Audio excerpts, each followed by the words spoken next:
तो एवरीवन देखिए अब एक्सरसाइज 12.2 स्टार्ट करेंगे। देखो इसको करने से पहले थोड़ा सा बेसिक पढ़ेंगे इसके बारे में। देखो अभी तक आपने पढ़ा सर्कल, सर्कल में एरिया और उसकी सरकमफ्रेंस, ये तो आपको पता चल गया, ठीक है। अब देखो सर्कल के अंदर जैसे ये एक सर्कल है, सर्कल में ये इसका सेंटर हो गया और इसकी दो रेडियस, ये जो दो रेडियस मैंने यहाँ पर बनाई और ये साथ में क्या हो गई, एक आर्क, ठीक है ना। ये जैसे मैं लिख दूँ यहाँ ए बी और ये रहा ओ, ठीक है। तो ओ ए भी रेडियस हो गई, ओ बी भी रेडियस है और ये ए बी क्या है, आर्क है, ठीक है। आर्क बोलते हैं इसको हम, ठीक है। और यहाँ पर ये जो भी एंगल होगा ये इसको हम मान लेते हैं थीटा, ठीक है। तो ये जो एरिया है छोटे वाला जो कि इसमें आ रहा है, ठीक है, और दो रेडियस के इधर जो ऊपर वाला एरिया है ये जो छोटे वाला है इसको हम बोलते हैं माइनर सेक्टर। क्या बोलते हैं हम इसको, सेक्टर। और ये वाला माइनर हो गया और ये वाला क्या हो गया ऊपर, मेजर सेक्टर। ये आपने 9th क्लास में भी पढ़े थे, सेक्टर और सेगमेंट्स क्या होते हैं, ठीक है। तो ये सेक्टर्स हो गए। सेगमेंट्स क्या होते हैं ये भी आपको पता है। सेगमेंट में क्या होता है, जैसे ये कोड हमने इस तरीके से मिलाई, जैसे ये ए बी है, कोड हो गई है, ठीक है, इसको कोड बोलते हैं। लॉन्गेस्ट कोड क्या होती है आपके पास, डायामीटर होती है सर्कल में, वो यहाँ इसके सेंटर से निकलती है इस तरीके से, ये आपको पता है, ठीक है। तो ये सब कुछ आपने 9th में पढ़ा है कि लॉन्गेस्ट कोड क्या होती है, डायामीटर होती है सर्कल में, ठीक। और ये जो सेगमेंट्स हैं इनके बारे में भी आपने 9th क्लास में पढ़ा है। ये जैसे मैंने ए बी बनाई थी, ये तो वैसे ही आपको दिखाने के लिए बनाया है, ठीक है, कि डायामीटर होती है लॉन्गेस्ट कोड। चलो मैं दोबारा बना के दिखा देता हूँ आपको। ये सर्कल है, ये कोड है ए बी। तो ये जो स्मॉल वाला जो एरिया होगा ये क्या है हमारे पास, सेगमेंट। तो ये यहाँ पर जो एरिया निकलेगा वो सेगमेंट का एरिया निकलेगा। और ये कैसी सेगमेंट है आपके पास, माइनर सेगमेंट है। कैसी है, माइनर। तो यहाँ पर माइनर लिख देते हैं, ठीक है। और ये जो ऊपर पार्ट बचा है ये वाला जो एरिया होगा ये होगा मेजर सेगमेंट का। तो ये मेजर सेगमेंट होती है, ठीक है। तो ये जैसे 9th क्लास में भी हम पढ़ते थे। अगर देखो पिज़्ज़ा की शेप है यहाँ पर, ये क्या है, पिज़्ज़ा की शेप होती है, इस तरीके से पिज़्ज़ा होते हैं, ठीक है। पिज़्ज़ा को ऐसे हम करके स्लाइस एक निकालते हैं पिज़्ज़ा की, ठीक है। तो ये जो पिज़्ज़ा वाली शेप में होगा तो ये तो होते हैं सेक्टर्स। और जैसे इसको आप ऐसे समझ सकते हो, जैसे चपाती को कट किया है तो ये हो गई सेगमेंट। पिज़्ज़ा को कट किया है तो सेक्टर, और अगर चपाती को कट करें, जैसे चपाती है ये और इसको ऐसे कट किया है तो ये क्या हो गई, सेगमेंट हो गई, ठीक है। तो इस तरीके से आपको ध्यान में रखना है, major sector, minor sector, major segment, minor segment क्या होते हैं, ठीक है। सिंपल सी कहानी है। सेक्टर और सेगमेंट में डिफरेंस पता होनी चाहिए, मेजर माइनर तो अपने आप ही पता चल जाता है कि क्या है, ठीक है। अब बात करते हैं इसमें कि एरिया निकालने के लिए आए, अगर एरिया ऑफ सेक्टर निकालने के लिए आए तो जो फॉर्मूला होता है वो होता है आपके पास थीटा अपॉन में 360 मल्टीप्लाई में पाई आर स्क्वेयर होता है। क्या होता है, थीटा बाई 360 मल्टीप्लाई में पाई आर स्क्वेयर। देखो अगर आपको इसमें माइनर सेक्टर का एरिया निकालना है तो क्या करना पड़ेगा हमें, इसमें थीटा ये लेना पड़ेगा जो यहाँ पर बना हुआ है। जैसे मान लो ये 60 डिग्री है तो थीटा कितना हो जाएगा यहाँ पर, 60 डिग्री हो जाएगा, ठीक है। आर की तो वैल्यू कुछ ना कुछ दी होगी और पाई की वैल्यू अगर कुछ नहीं बताई है तो 22/7 लेते हैं क्वेश्चंस में, और अगर बताई है तो वो आपको बोलेगा कि 3.14 लो। तो अगर बोल रहा है 3.14 लेनी है तब ये इसी से करोगे आप, इससे नहीं करोगे। ये तो आपको पता भी है कि 22/7 को डिवाइड करते हैं तो 3.14 ही आता है, ठीक है। लेकिन आंसर में डिफरेंस आ जाएगा जब आप 22/7 से करोगे या फिर 3.14 से करोगे। तो इसलिए बोल रहा हूँ, अगर उसने बोला है 3.14 तो 3.14 से ही करोगे पाई की वैल्यू को, और अगर नहीं बोला है तो 22/7 लेकर करोगे। क्लियर है, इतनी बात समझ में आई, ठीक है। तो यहाँ पर थीटा 60 हो जाएगा। अब मान लो मेजर सेक्टर के एरिया की बात करता हो, तो अगर मेजर सेक्टर का एरिया निकालना है हमें तो मेजर सेक्टर में बस होना क्या था, यहाँ पर थीटा चेंज हो जाएगा, ठीक है। थीटा कैसे चेंज होगा, अगर ये 60 है, देखो ये पूरा एंगल कितना होता है 360 का, तो अगर ये 60 है तो ये वाला जो बचा एंगल ये कितना होगा 300। तो अब थीटा अगर 300 लेंगे हम, आर वही रहेगा, पाई वही रहेगी, ठीक है। तो जो एरिया निकलेगा वो मेजर सेक्टर का निकलेगा, समझ लो। थीटा चेंज की वजह से एरिया जो है वो माइनर का और मेजर का आप पता कर सकते हो, ठीक है, सिर्फ थीटा चेंज करके इस फॉर्मूले में, ठीक। अब देखो मेजर सेक्टर के लिए मैंने आपको बता दिया कि थीटा यहाँ से 300 हो जाएगा, तो आप कर सकते हो, ठीक है। अगर एरिया ऑफ मेजर सेक्टर हमें निकालना है तो एक और तरीके से हम इसको निकाल सकते हैं। देखो कैसे, एक तो ये डायरेक्ट फॉर्मूले से बताइए मैंने आपको, थीटा अगर चेंज करेंगे, ठीक है। और कैसे हो सकता है, मान लो आपने माइनर का एरिया निकाल दिया ये वाला, ठीक है, माइनर का ये एरिया निकाल दिया और ये है पूरा सर्कल। इस पूरे सर्कल के एरिया में से अगर ये मैं माइनर का माइनस कर दूँ तो ये वाला नहीं बचेगा मेजर सेक्टर वाला एरिया, बताओ। तो मैं लिख सकता हूँ ना, area of circle, area of major sector का एक और फॉर्मूला बन सकता है, एरिया ऑफ सर्कल माइनस में एरिया ऑफ माइनर सेक्टर। समझ रहे हो बात को, तो ऐसे भी आप कर सकते। ये देखो ये वाला ही था आपके पास मेजर वाला, ठीक है। तो ये कैसे निकल सकता है, पूरे सर्कल में के एरिया में से माइनस कर दो माइनर सेक्टर का एरिया, तो मेजर सेक्टर का एरिया आ जाएगा। समझ पा रहे हो बात को, ठीक है। ये तो था आपके पास सेक्टर के लिए, ठीक है। अब अगर हम माइनर सेगमेंट की बात करें, ठीक है, माइनर सेगमेंट में और मेजर सेगमेंट में कैसे हम निकाल लेंगे आंसर, ठीक है। तो देखो माइनर सेगमेंट अगर हमें निकालना है तो ये हम किस तरीके से निकाल सकते हैं, जैसे मान लो ये सेंटर है और ये मैंने रेडियस जो है बना दी और ये कॉर्ड के साथ मिला भी दिए हैं, ठीक है। अब देखो ये पूरा एक क्या बन रहा है, सेक्टर बन रहा है, ये वाला देखो, समझ पा रहे हो, ठीक है। अब देखो इसमें हम क्या कर सकते हैं कि अगर ये माइनर सेगमेंट का निकालना है हमें एरिया, तो इस सेक्टर का एरिया निकाल दूँ, ये वाले सेक्टर का एरिया, और माइनस कर दूँ ये ट्रायंगल का एरिया, तो निकल नहीं जाएगा माइनर सेगमेंट का फॉर्मूला, बताओ। एरिया ऑफ माइनर सेगमेंट, देखो किस तरीके से, एरिया ऑफ सेक्टर ये वाला जो होगा आपका माइनर सेक्टर ये वाला, ठीक, पूरा का पूरा जैसे यहाँ बनाया था मैंने ये, ठीक है। इसमें बस इस तरीके से एक कोड लगा दी ना, तो इसकी वजह से ये वाला क्या आ गया हमारे पास, माइनर सेगमेंट आ गया, समझ पा रहे हो। तो एरिया ऑफ सेक्टर माइनस में हम क्या कर देंगे, एरिया ऑफ ट्रायंगल कर देंगे ये वाला, तो क्या बचेगा, एरिया ऑफ माइनर सेगमेंट ही बचेगा। अब देखो मेन कहानी क्या होती है कि ये एरिया ऑफ ट्रायंगल अगर तो हमारे पास इक्विलेटरल ट्रायंगल है, मतलब यहाँ 60 डिग्री अगर एंगल है और ये रेडियस हैं, तो ऑब्वियस सी बात है रेडियस है तो ये यानी कि ये क्या होंगे, इक्वल होंगे, और ये इक्वल हैं अगर साइड्स, तो ये वाला एंगल भी इक्वल होगा और ये वाला भी एंगल इक्वल होगा।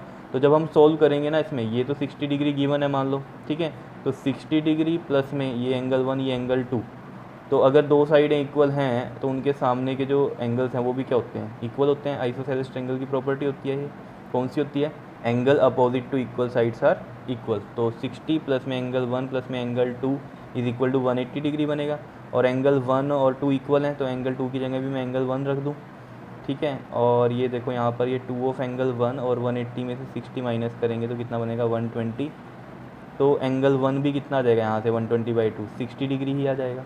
तो एंगल 1 60 है तो एंगल 2 भी 60 है, तो ये इक्विलेटरल ट्रायंगल बन जाएगा। और इक्विलेटरल ट्रायंगल का एरिया का जो फॉर्मूला होता है वो आपको डायरेक्ट पता है, √3/4 में a स्क्वायर होता है। a मतलब क्या है, ये साइड ऑफ दैट ट्रायंगल, समझ पा रहे हो बात को, ठीक है। या फिर हो right angle triangle, right angle triangle क्या होगा, यहाँ पर 90 डिग्री का अगर एंगल है तो हमें पता है डायरेक्ट फॉर्मूला क्या होता है एरिया निकालने का उस ट्रायंगल में, 1/2 बेस इंटू में हाइट। तो ऑब्वियस ही बात है, देखो 90 डिग्री यहाँ बन रहा है अगर, तो इन्हीं दोनों साइडों में से बेस और हाइट होगी, बिकॉज 90 डिग्री के सामने वाली क्या होती है यहाँ, या थीटा के सामने वाला क्या होता है, हाइपोटेन्यूज होती है। तो बेस और ये हाइट इन्हीं दोनों में से कुछ भी हो सकती है, समझ पा रहे हो बात को। यहाँ अगर 90 डिग्री है तो बेस और हाइट इन्हीं दोनों में से कोई होगी, कोई भी हो सकती है, ये बेस हो सकता है, ये बेस हो सकता है, या हो सकता है ये हाइट हो, ये हाइट हो, कुछ भी आप सोच सकते हो इसमें, ठीक है। कोई टेंशन लेने वाली बात नहीं है, बिकॉज बेस इंटू हाइट ही होनी है, तो इन दोनों में से ही बेस और हाइट है। मेरी बात समझ पा रहे हो ना, हाइपोटेन्यूज नहीं है इनमें, हाइपोटेन्यूज सामने वाली होती है, थीटा के सामने वाली, ठीक है। तो इन दोनों जैसे हम इस तरीके से बनाएं ये राइट एंगल ट्रायंगल, तो ये 90 होता है, तो ये बेस होता है, ये हाइट होता है, ठीक है। तो वही चीज़ आप यहाँ पर समझो, ये क्या है यहाँ पर 90 डिग्री है, तो बेस और हाइट यहीं पर ही हो सकता है, क्योंकि 90 डिग्री वाली जो एंगल है वो इन दो लाइनों पे बन रहा है, तो ऑब्वियस सी बात है बेस और हाइट यही होगा, तो यहाँ भी बेस और हाइट यही होगा। तो ये तो हम डायरेक्ट निकाल सकते हैं एरिया ऑफ ट्रायंगल, तो कोई दिक्कत वाली बात इसमें होती नहीं है, ठीक है। लेकिन अगर अदर देन 60 डिग्री आ जाए एंगल, या अदर देन 90 डिग्री एंगल आ जाए, फिर हम क्या करेंगे, जैसे हमारे पास एक क्वेश्चन आगे आएगा 120 डिग्री पे, ठीक है। तो उस केस के लिए माइनर सेगमेंट का जो होता है डायरेक्ट फॉर्मूला आप याद कर सकते हो, वो क्या होता है, पाई थीटा अपॉन में 360 माइनस में साइन θ/2 कोस θ/2 इस तरीके से, और मल्टीप्लाई में आता है इसमें r², ये फॉर्मूला होता है डायरेक्ट माइनर सेगमेंट के लिए निकालने के लिए, ठीक है। जिसमें कि आप ये चीज़ कुछ भी नहीं करना चाहते, या फिर आपके पास ट्रायंगल ऐसा आ गया जिसमें आप एरिया ऑफ ट्रायंगल नहीं निकाल सकते हो, ठीक है, तो फिर हमें ये वाला फॉर्मूले से हम माइनर सेगमेंट का एरिया निकाल सकते हैं, डायरेक्ट फॉर्मूला है ये हमारे पास, ठीक है। अब मेजर के लिए हम क्या कर सकते हैं, देखो एरिया ऑफ मेजर सेगमेंट के लिए, तो एरिया ऑफ मेजर सेगमेंट का भी बिल्कुल ईजी है। देखो क्या कर सकते हैं, देखो एक तो फॉर्मूला बन सकता है कि पूरे सर्कल के एरिया में से, एरिया ऑफ सर्कल में से माइनस कर दो आप, क्योंकि देखो मेजर सेगमेंट कौन सा होगा, ये माइनर हो गया और ये क्या हो गया, मेजर हो गया। तो अगर माइनर हमें पता चल गया तो एरिया ऑफ सर्कल में से माइनस कर दें हम एरिया ऑफ माइनर सेगमेंट, दिखाई दे रहा है माइनर सेगमेंट, तो ऑब्वियस सी बात है ये आपके पास मेजर सेगमेंट के लिए एरिया निकल जाएगा। इसके अंदर देखो एक और फॉर्मूला बन सकता है, क्या बनेगा वो देखो ज़रा, जैसे मान लो ये सेंटर है और ये इस तरीके से हो गया, ठीक है, और यहाँ पर ये थीटा है, तो ये वाला क्या बन गया आपके पास, ये वाला पार्ट माइनर सेक्टर, ठीक है, और ऊपर वाला क्या बनेगा, ये वाला पार्ट सारा मेजर सेक्टर का बनेगा ये वाला, ठीक है। लेकिन मेजर सेगमेंट में ये ट्रायंगल भी आ रहा है, तो अगर मैं यहाँ पर एरिया ऑफ मेजर सेक्टर निकाल कर उसमें ऐड कर दूँ ये वाला एरिया ऑफ ट्रायंगल, तो बड़ा इजीली निकल जाएगा या नहीं निकलेगा बताओ। इस तरीके से भी कर सकते हैं, या फिर एरिया ऑफ सर्कल में से एरिया ऑफ माइनर सेगमेंट भी माइनस करके निकाल सकते हैं, ठीक है। या फिर area of major sector plus में एरिया ऑफ ट्रायंगल कर दो। जैसे कि माइनर सेगमेंट में क्या किया था हमने, एरिया ऑफ सेक्टर में से माइनस किया था ट्रायंगल का एरिया, ठीक है ना। यहाँ पर ये माइनर आएगा, माइनर सेक्टर, ठीक है। और अगर मेजर सेगमेंट का निकालना है तो एरिया ऑफ मेजर सेक्टर निकाल लो, उसमें ऐड कर दो क्या, एरिया ऑफ ट्रायंगल। तो ये भी फॉर्मूला आपका यहाँ पर बनता है। देखो ये जो चीज़ें अभी मैंने समझाई हैं आपको बहुत ज़्यादा क्लियर हो जाएंगी इसमें जब हम एक्सरसाइज करेंगे। तो देखो जैसे इसका क्वेश्चन नंबर फर्स्ट है, इसमें देखो आपके पास क्या कह रहा है, find the area of the sector of a circle with radius कितनी है, 6 सेंटीमीटर है। तो रेडियस 6 सेंटीमीटर का एक सर्कल है, इस तरीके से आप समझ लो, और इसकी जो रेडियस है वो कितनी है, 6 सेंटीमीटर की है। और if the angle of the sector is कितना है, 60 डिग्री। अब देखो सेंटर ही है और दो रेडियस इस तरीके से बनती है, तभी आपका क्या बनता है, सेक्टर बनता है। समझ पा रहे हो ये बात, ठीक है। तो अगर ये हमारे पास इस तरीके से हमने बना दिया, और ये जो थीटा है कितना गिवन है, 60 डिग्री है, और रेडियस जो है 6 सेंटीमीटर है, और ये भी क्या है, 6 सेंटीमीटर है, ठीक है। तो यहाँ पर एरिया ऑफ सेक्टर निकालना है, तो एरिया ऑफ सेक्टर के लिए हमें फॉर्मूला पता है, क्या होता है बताओ। ये मैंने ऐसे ही क्यों बनाई 60 डिग्री पे, क्योंकि 60 डिग्री एंगल छोटा होता है ना, तो इस तरीके से ऐसा बनाया, ठीक है। कहीं सोच रहे हो ऊपर क्यों नहीं 60 डिग्री बना दिया, तो ऊपर नहीं बना सकते क्योंकि 60 डिग्री तो छोटा ही होगा ना, ऊपर वाला एंगल क्या है, ये बहुत बड़ा है, ये वाला अगर हम देखें तो, ठीक है। और टोटल ये कितना होता है, 360 होता है। तो ऊपर वाला एंगल मैंने अभी जैसे आपको बताया था, तो 360 में से माइनस कर दो नीचे वाला एंगल 60, तो ये ऊपर वाला 300 है, ठीक है। तो area of sector bye 360 multiply में पाई आर स्क्वायर, ये फॉर्मूला होता है, ठीक है। तो थीटा कितना है आपके पास, 60 अपॉन में 360, और पाई की वैल्यू देखो इसमें उसने बताई नहीं है कुछ भी क्वेश्चन के अंदर, तो जब वो नहीं बताएगा तो आपको लेनी कितनी है, 22/7। और ये एक्सरसाइज में भी लिखी हुई है, अगर आप देखोगे तो ऊपर सबसे एक्सरसाइज पे लिखा हुआ है कि unless stated otherwise use pi equal to 22/7, या तो वो बताएगा, नहीं तो आपको क्या ले लेना है, 22/7। तो हम 22/7 ले लेते हैं, और आर है इसमें 6 सेंटीमीटर, तो 2 बार 6 लिखेंगे, आर स्क्वायर है क्योंकि देखो 0 से 0, 6 6 36, एक 6 से ये कट गया, और कितना बचा ये, 6 2 12, 6 2 12 और 1 13, तो 132/7 सेंटीमीटर स्क्वायर आ गया एरिया ऑफ सेक्टर, यानी कि इस माइनर ही हम बोल सकते हैं इसको, ठीक है। तो माइनर सेक्टर का एरिया ये आ गया आपके पास। इसको पॉइंटों में करना कर दो, लेकिन पीछे बुक में अगर आप देखोगे तो इस तरीके से आंसर दिया हुआ है, ठीक है। पॉइंट में भी लिख सकते हो, कोई दिक्कत नहीं है।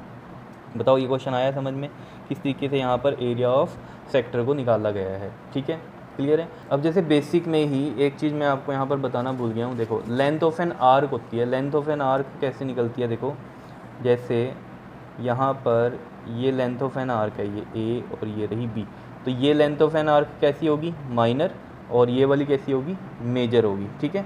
आर्क होती है ये जो सर्कल पे ही होती है, आर्क, ठीक है। तो इसमें देखो आपके पास जो फॉर्मूला बनता है लेंथ ऑफ एन आर्क का, वो क्या बनता है, लेंथ ऑफ एन आर्क का फॉर्मूला जो बनता है वो बनता है θ/360 इंटू में 2πr। अगर एरिया की हम बात करते थे सेक्टर्स में, तो θ/360 इंटू में πr स्क्वायर लगता था, बिकॉज एरिया सर्कल का क्या होता था, πr स्क्वायर होता था। तो एरिया ऑफ सेक्टर्स में भी πr स्क्वायर आया। लेकिन लेंथ ऑफ एन आर्क में लेंथ आ रही है, ये लेंथ क्या होती है, सर्कमफ्रेंस ऑफ द सर्कल। तो अगर ये हम बात कर रहे हैं किसकी, माइनर वाली की, जो यहाँ पर लेंथ ऑफ एन आर्क है ये माइनर वाली है, ठीक है। तो इसमें θ/360 इंटू में 2πr, 2πr क्योंकि सर्कमफ्रेंस होती है। अब थीटा आप कहोगे थीटा कैसे पता चलेगा, देखो ये सेंटर है और यहाँ से ही थीटा आपको ये वाला गिवन हो, ठीक है। अगर ये वाली माइनर की बात कर रहा है तो ये वाला थीटा, और अगर मेजर आर्क की बात कर रहा है, ठीक है, तो मेजर आर्क में थीटा ये वाला हो जाएगा। समझ रहे हो बात, जैसे मैंने आपको बताया था ये अगर 60 है तो ऊपर वाला क्या हो जाएगा, 360 में 60 माइनस करेंगे 300, तो ये बड़े वाली आर्क की लेंथ आ जाएगी, ये वाला जो ये भी बड़े वाला है इसकी आर्क की लेंथ आएगी। और अगर थीटा नीचे वाला लोगे तो ये छोटे वाली आर्क की लेंथ आएगी। क्या इतनी बात समझ में आई। तो ये था इसका बेसिक सा पार्ट, ठीक है। ये हमें पता होना चाहिए कि एरियाज़ में πr स्क्वायर का यूज़ हो रहा है, और जब हम किसी चीज़ में लेंथ निकाल रहे हैं तो फिर सर्कमफ्रेंस का यूज़ हो रहा है 2πr का, ठीक है। तो ये चीज़ें आपको क्लियर हो जानी चाहिए, ठीक है। तो ये था आपका क्वेश्चन फर्स्ट और बेसिक इस एक्सरसाइज का, और जो नेक्स्ट एक्सरसाइज है उसमें भी यही कंसेप्ट यूज़ होने हैं आपके, ठीक है, 12.3 में भी। तो क्वेश्चन नंबर 2 हम इसका नेक्स्ट वीडियो में करते हैं, क्लियर। ओके जी, थैंक यू।